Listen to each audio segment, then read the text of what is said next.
Step into the light where the wild ones roam, where the heart speaks loud, calling this place home. We break the rules, we paint the sky, ridiculously you, we were born to fly. Ooh, it's ridiculously you. Hey everyone, this is Julie May and the Ridiculously You podcast. I'm so glad you guys are back. This is where we celebrate the bold, the beautiful, the broken, the women who are done pretending to be anything less than their whole selves. And today's guest is Jessica Verrill. She is a USA Today bestselling author, an intuitive publishing expert, an energetic coach. She's done a lot of work in the health and wellness space as well. So we're going to talk about that because y'all know I love the health and wellness space. She helps powerful souls clarify their voice, amplify their purpose, bring their story to life on the page and in the world. So I am so excited to have Jessica with us today. Welcome, welcome, Jessica. Hey, thanks for having me, Julie. I'm so excited to be here. I am so excited to have you here. So you do, like it says, you have so many books, and on the best, what is it? The USA Today bestselling author, which is a whole different thing than an Amazon bestselling author. I'm going to tell you that right now. So if y'all are listening and people are like, well, she's a bestselling author, and not to knock anyone who is an Amazon bestselling author, I have two of those. But trying to get on one of these other lists is, I'm just saying, a whole nother level of accomplishment. So like, that is freaking awesome, actually. So tell me a little bit about how you got into this world of writing books and helping people and, you know, having their best healthy selves and all of that. There's usually like here I was in the before lands, and then I decided I was going to do something bigger, better. Or did you start just from scratch and knew you wanted to go out and like change the world and be awesome? Yeah, I am one of those second stories where ever since I was a kid, I knew two things. I wanted to be an author and I wanted to be a mom. And I was always really big on helping people and making people feel better and you know, as well as looking at things and seeing like, oh, that doesn't make sense, and being able to like spot where things were off, were and it's interesting looking back and seeing how all of those things came together into where I am now. But there wasn't like a single thing. It was something that I felt the pull within. Like I knew that I wanted to write when I was a kid. When I was like 11, I was like taking my money and going to the bookstore and buying books on like herbs and things like that. So it was something that has just really always been a part of what I felt pulled towards. Yeah. Mm. Did you get into the writing space first, or did you get more into like health and wellness first, or did they kind of coincide together? Health and wellness. Yeah, I started that path. I was initially planning on going to chiropractic school and going that route. And then after moving around the country a little bit, I ended up back in New England where I grew up and going to massage therapy school, which I was like, this is a stepping stone. I knew it wasn't going to be my forever thing, but shortly before that, I had been introduced to energetics through Reiki, and then massage and energy work just really made sense. And I loved it. It was very, very rewarding helping people. But there's always that like, there's more, like that tug pulling you forward. Yeah, and the more was. The more was, I mean, it's continually evolving, right? Yeah. So for a while you do like the logical thing and you're like, okay, I'm gonna go back to school. And I did, and I got my bachelor's of science degree and was planning on going to grad school and doing that whole route. And then, somewhere in there, I met my husband, we got married. And then when I was supposed to start grad school, I ended up having a baby. So that kind of that switched my trajectory. And so instead of going into, occupational therapy, I was doing more wellness coaching, was still doing massage and working with a lot of other health facilitators and doing some online energetics. And then in there, I got introduced to someone who was supporting authors in writing and started in that realm. And that really has like pulled me into this beautiful other creation.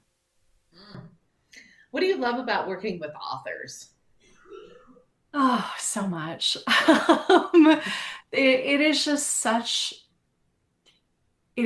a beautiful it is such a beautiful gift to be able to express one's feelings, whether they're writing fiction, nonfiction, memoirs, personal development, whatever it is. We have the ability to impact someone um, through our words and continuously and build a legacy and support our own businesses. But one of the things that I really, really, truly love about it is that, so many people I work with, as you're writing, it's just such a healing and transformational experience that I'm continually hearing and the way that I work, that's part of the intention as well. We bring everything together, but it's they're clarifying their voice, they're getting more foundation in their business or their direction or where they're wanting to go. They're feeling more confident. They're working through challenges or pains that they didn't know were maybe still issues for them until they started to talk about it. And it's just such a beautiful, beautiful, rich and deep experience that I could have never expected. Mm.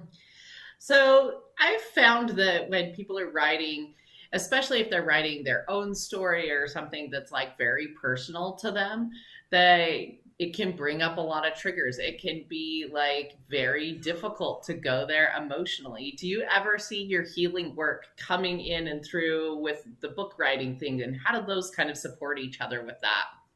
Yeah, yeah, absolutely. So, well, when you do energetics and healing, it's just a part of who you are. Or when you're intuitive, which, I am as well, it's just a part of who you are. It's like, can you quiet it? Can you direct it? Can you channel it? Absolutely. But it's like that secret sauce that's going to kind of flavor everything that you do or make.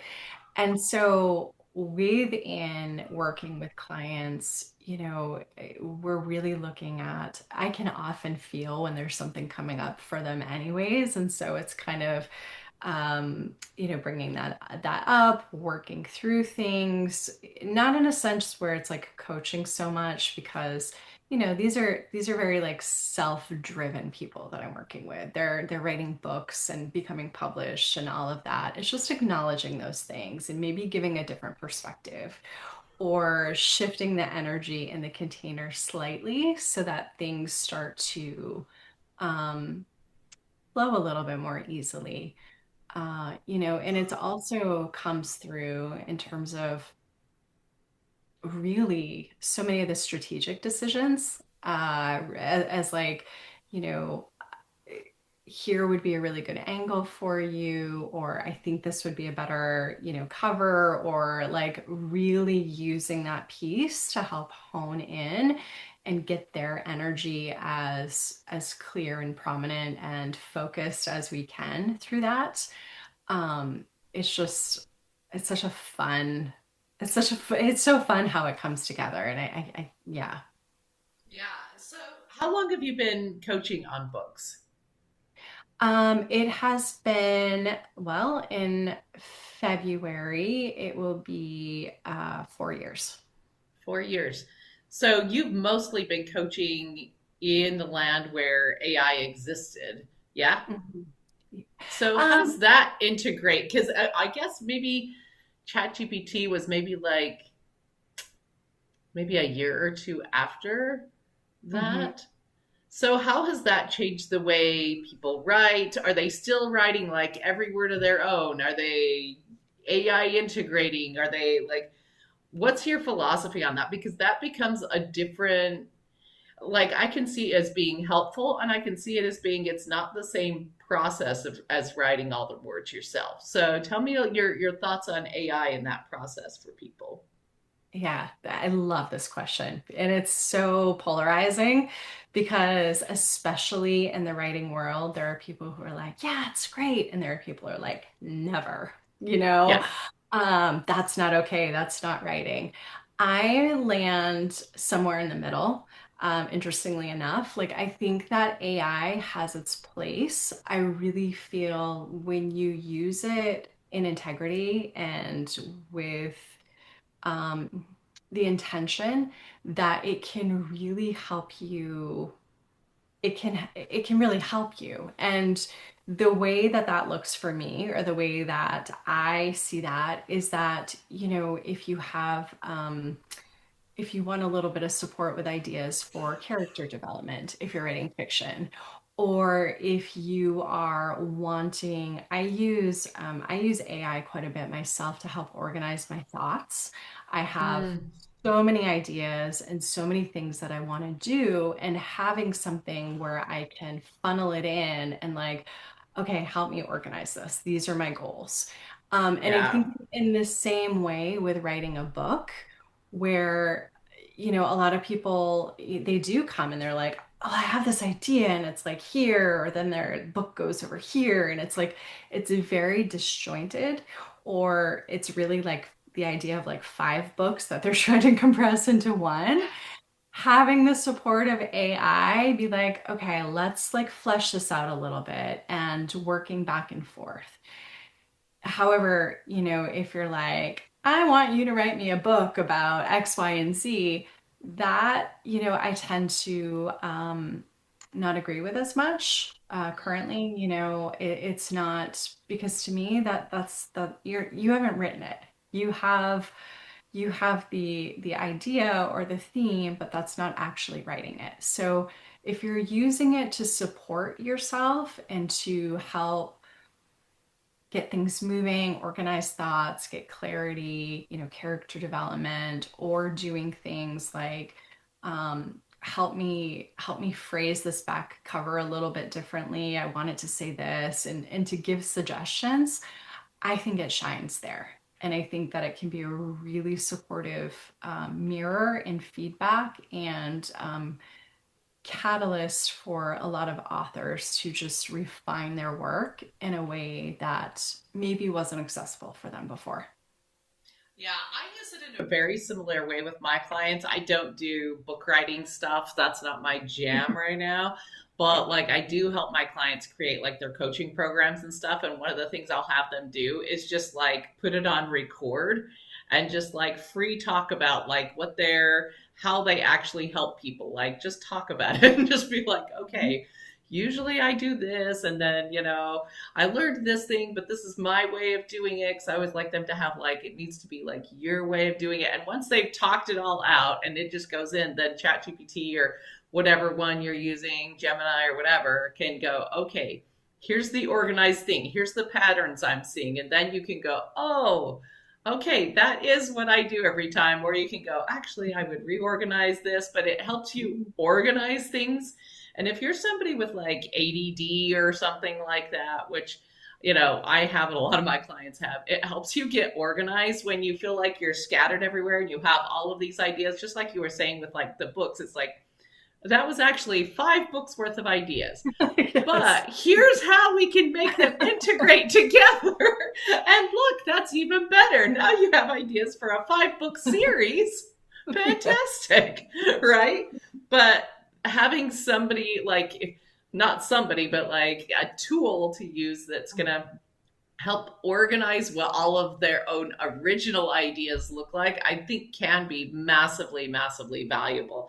I am somebody who gets a little grumpy sometimes when it's like, they don't even know the subject. They don't even know anything about it. It's like, I know nothing about this subject, but ChatGPT write me a book about. I don't love that. And I do see that occasionally. I don't love that. I don't think it's the majority though. At least that's my hope, when you're using it as a tool and you're like, here is everything I know about this subject, and here, like, ask me questions. That's something I'll tell it all the time. I'm like, ask me questions to help me remember something further, or to help me dive deeper into this. And then when it's like, here's all the information that's me, help me organize it, that's a pretty damn good tool. It really is. And the amount of time that it saves and how much more you can cover is just phenomenal. And I 100%. And one of the things I really like too is if you have an idea and asking it like, poke holes in this. What Yes. could go wrong? What is off? What do I need to hone in more? Like, where do I need to tighten this up? Is just such a beautiful tool. Yeah. I will say, if people are ChatGPT users, if you use one of the legacy models, like if you're going back Mhm. down to like 4 or something like that, it will poke holes better than the newer models. The newer models are kind of meant to just like cheerlead you and be like, Yeah. yay, Like, everything you're doing you're is so so good. awesome. Yeah. Hooray, you! Yay, Yes. you! The older, but I'm sad that ChatGPT 3 went away, because that was the best one at poke a hole in this. Help me see what Yeah. pieces I'm missing. Help me see, understand pieces I don't understand about what I'm going to try and do here. And it would like, and I would be like, tear me up on this, because if I'm going to spend time and money doing it, I want you to like rip me apart. ChatGPT 3 could do really well with that. The newer versions aren't as great, but you can like toggle it and be like, go to a legacy model, and it will do a little bit better with that poke a hole in that situation, from what I found anyway. Oh, awesome. Well, thank you for that. I hadn't toggled back to those old ones. I just tend to ask it more like, what else? Be mean to me, be blunt, be unbiased, like It'll get there a give little it to faster in me. legacy models. Good to know. Yeah, yeah, yeah, yeah.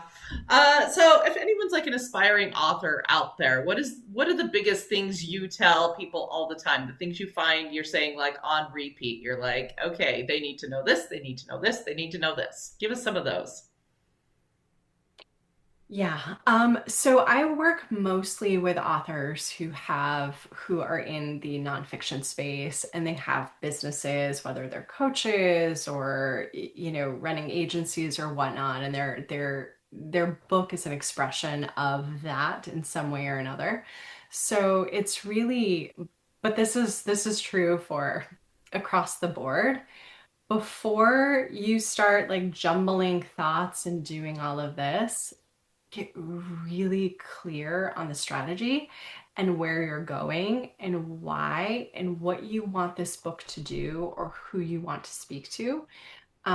So often that's when it can feel really jumbled and like I'm also really good at when I'm reading someone's book, I can feel where like the energy shifts, where if they're in a flow and then it kind of shifts and something, and it's like being really clear will eliminate that. It will help your writing flow. It will help your goals. It'll help you reach the people and have the impact that you want to.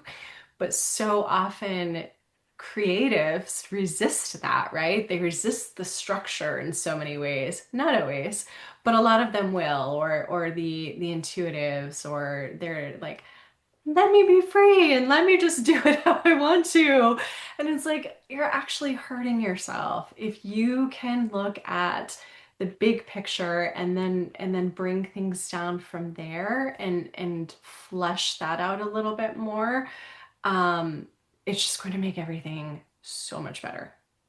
Yeah, can you give us a little bit more on a lot of your clients like purposes for writing their book? I know a lot of people, it's, I want my message out, I want to change people's lives through this book, but additionally there's people out there that are like, really, I want this to help me get speaking opportunities, I want this to be kind of like my business cards, similar situation as they're going around. And people who are listening right now may not understand that there's actually many different reasons for writing a book. So can you expand on that a little bit? Yeah, that's such a great question. Yes, a lot of people do use it as like a lead magnet of here's my book, here's a little bit about me, here's a little bit about what I believe in. You can use it to increase your authority in a subject of like, look, I actually know enough to produce this we're assuming it's well written and well produced book with that I have enough authority in this subject or in this realm that I have created this, and that is going to lead to more opportunities, more collaborations, more speaking opportunities. um I have people, I do have people where it is an expression. I have one client who we're actually releasing her seventh book um, in a couple of months, and she writes fiction.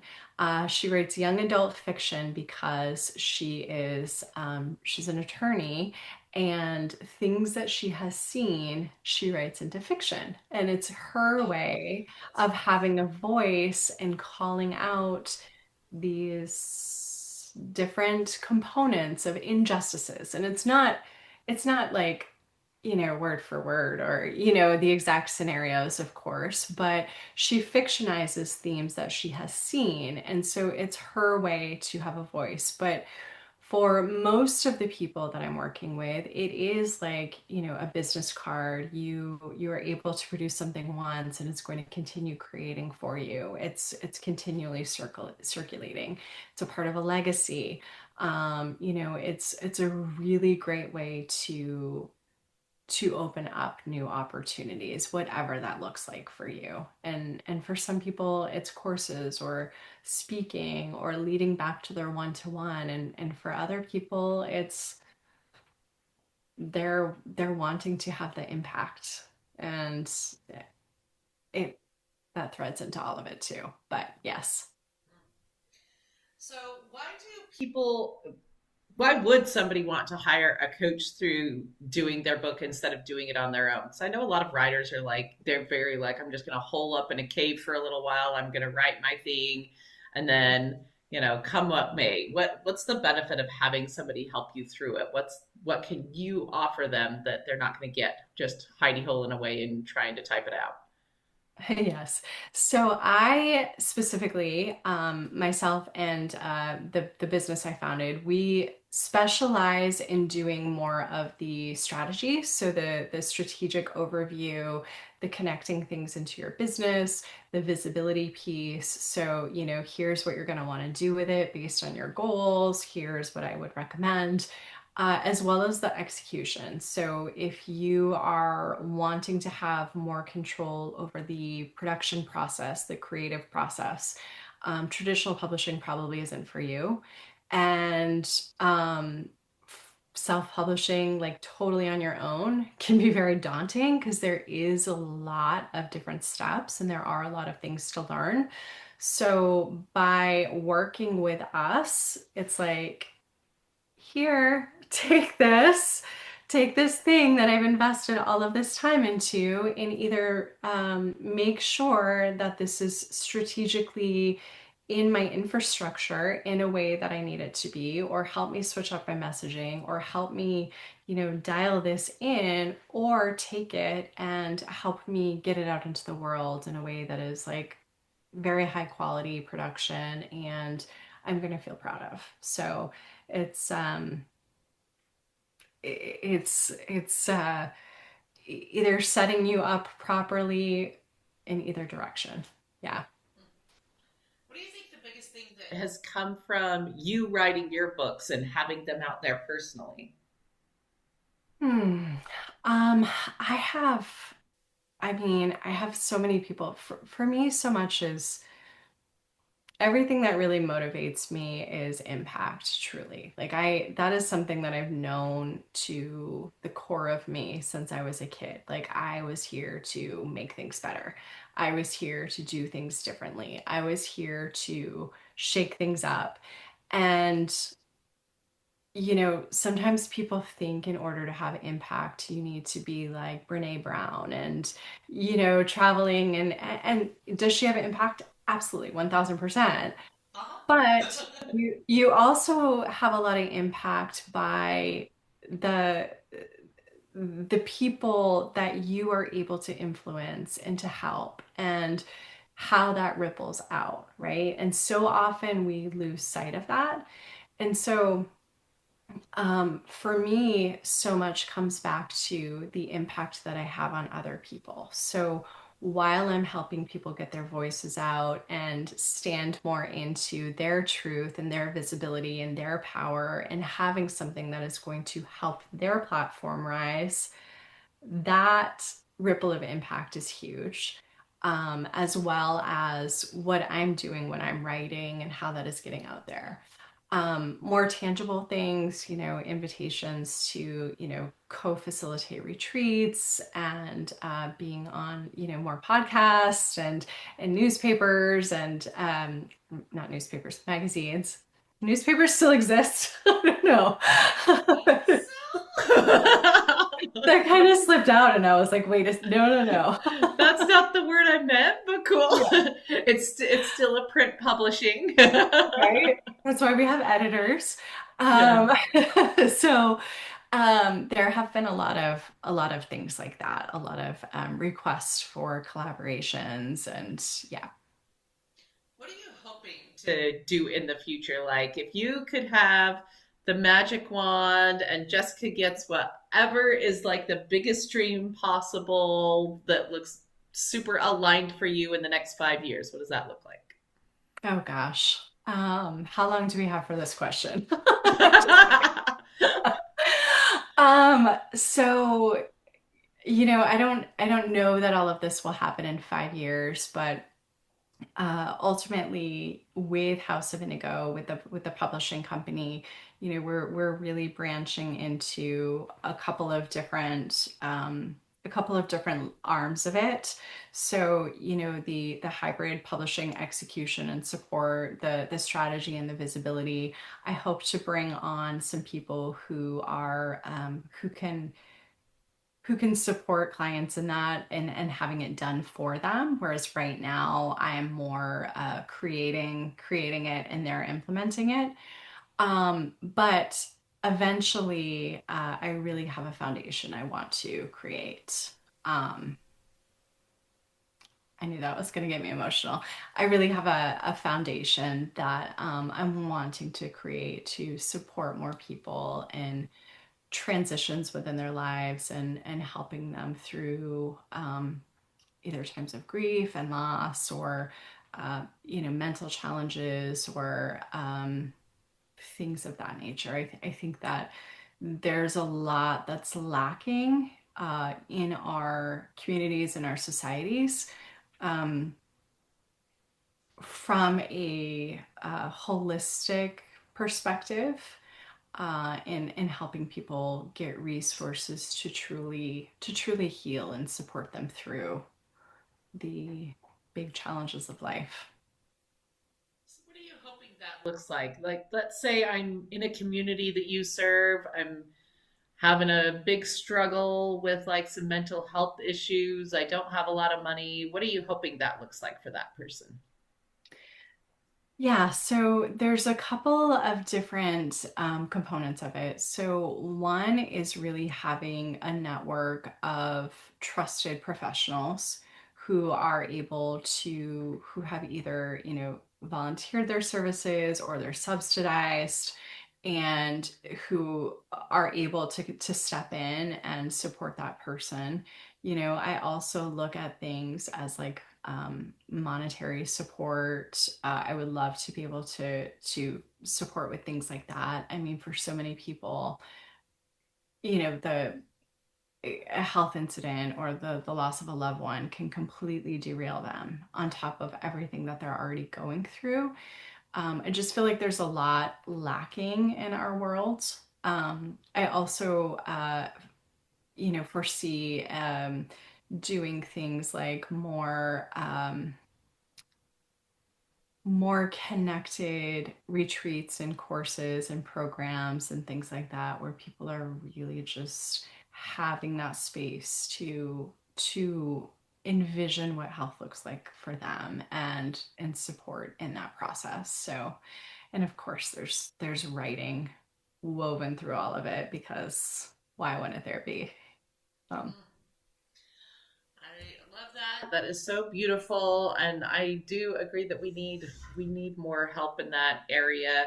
I'm a big believer that a lot of our homeless population and stuff like that happened because of mental health crisis, where they didn't get the support they needed. I know a lot of people are like, "Well, it's like drugs and stuff like that," and I'm like, "Yeah, they turned to drugs because they had a mental health crisis because nobody showed them how to do anything or get the actual help they needed, and then it was too expensive, and they're trying to get relief." And I think there's a lot of people who could be prevented from having a situation that goes down that path if they had the right support, in all honesty. So it's kind of something that I'm pretty passionate about as well. So that's a beautiful thing. Okay, are you ready for some lightning round questions? let's do it. Okay. Uh, what is one of the things you do in a writing ritual pretty much every time you sit down to write? Center myself. What does that look like? Well, because because I've been studying energetics for over 20 years, it's first really clearing my energy and making sure that it is me. There's nothing else in my space and my energy that's going to have an impact on that. Taking some deep breaths, coming within, opening my heart, and having the intention of what I want to write to come through. Love that. Do you have any publishing pet peeves? Um, well, where I think none of them are popping. Sorry, I know this is lightning round. None of them are completely popping into mind. Um, I think it's really probably disorganization, honestly. Is there a song that could instantly shift you into the right mindset? You like that song comes on and you're like, jamming. Oh my gosh, so many. I really, over the past few years, it's been the song Unwritten, interestingly enough, by I think it's Natalie Imbruglia, but it's just about how we have so much potential left in our lives and we're creating it, and I love that. That Um, is fantastic. Let's see. One thing you would do differently if you could go back 10 years. Are you somebody that would do anything differently? And if you are, what is one thing you would change? oh gosh. Um,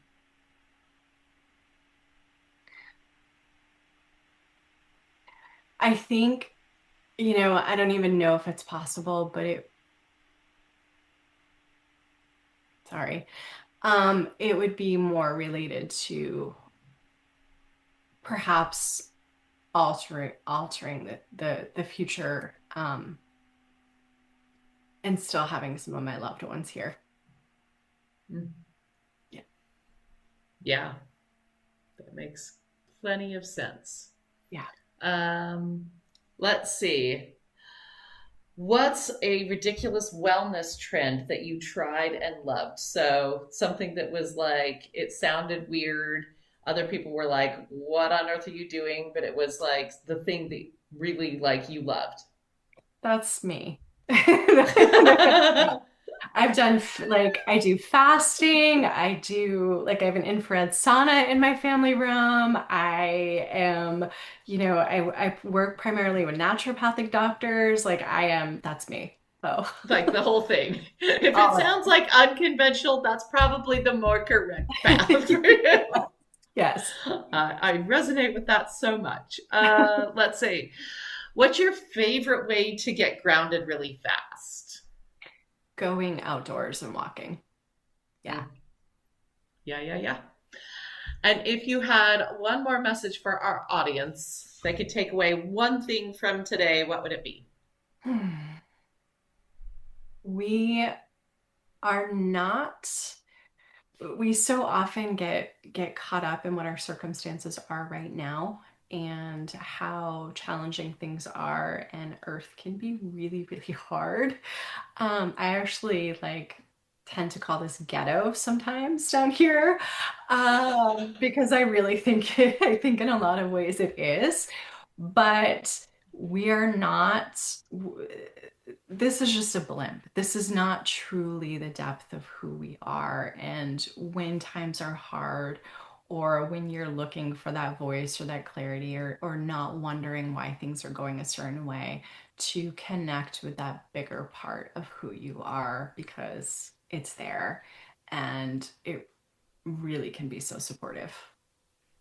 Yeah, I think that's so interesting to call the earth like the ghetto land because it is. It's like, okay, compared to what our highest selves are used to, this is a little rough, buddy, sometimes, right?